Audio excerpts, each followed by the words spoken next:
În Jupiter avem un water park.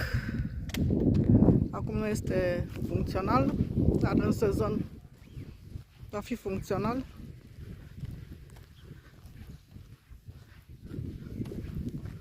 Frumos aranjat.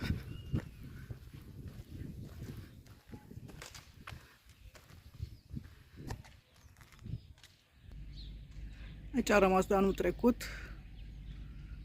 Acces pentru o zi 60 de lei în copil și adult 70. Brățările se încarcă cu card sau numerar. Prețurile sunt de anul trecut, din 2024. Acum în 2025, parcare cu plată. Aici aveți o zonă cu piscină acoperită. Probabil că este aici. Haideți să vedem, să vă arăt.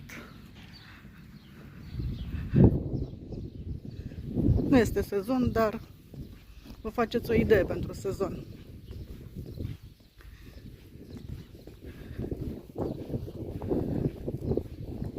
Bate un pic vântul.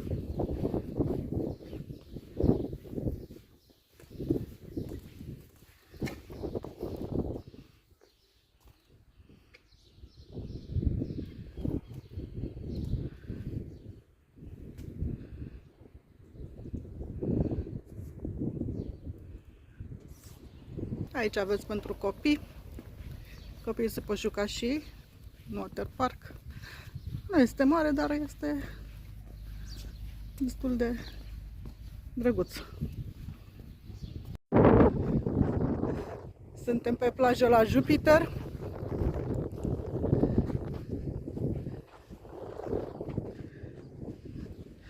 Și aici a fost mărită plaja foarte mult.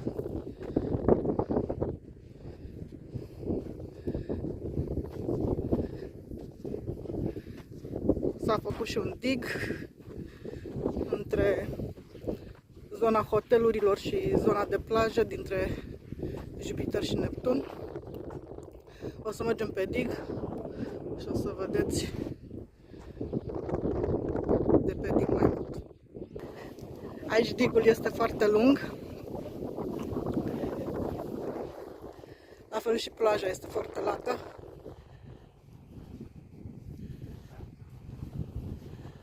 Avem aici o colonie de pescăruși.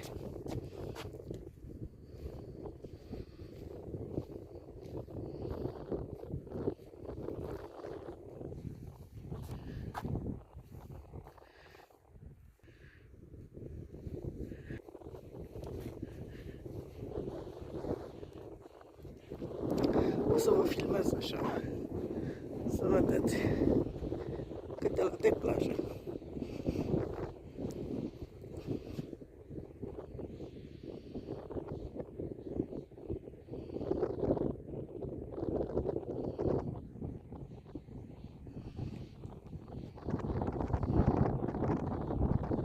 La steaguri foarte mulți pe plajă.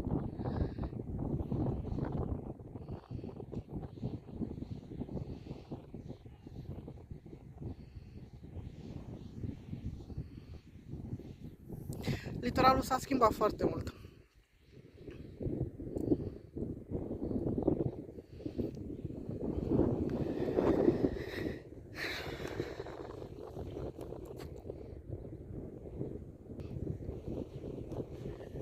Și la Jupiter, la hoteluri, zona hotelurilor, știți că erau golfulețele acelea mici.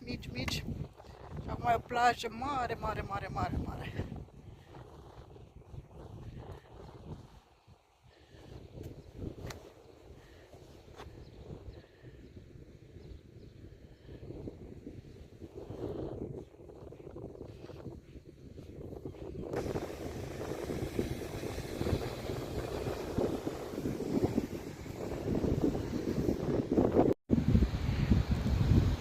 Marea este cristal. Așa de frumoasă și de curată este.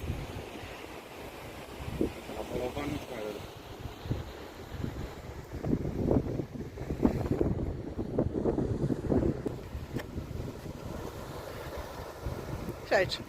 Vedeți cât de mare este plaja acum la Jupiter.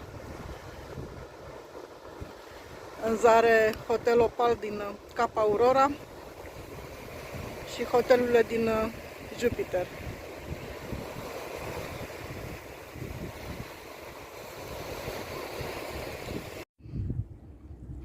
Aici s-a creat o mică plajă.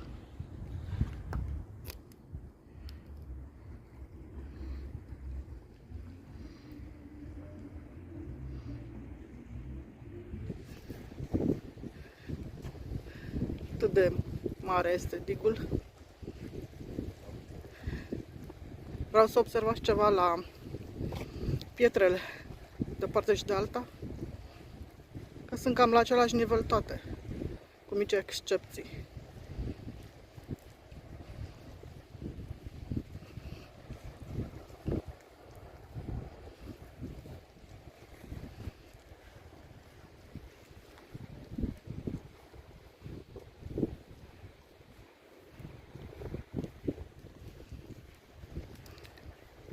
Aceasta a fost călătoria noastră la Jupiter. Deci, la vară, în plin sezon, veți avea plaje foarte, foarte largi. Și o bucată din lac lângă Hotel Tismana, Cherhana Laguna Pescarului. Și după aceea vine lacul Neptun. O să vă arăt și acolo.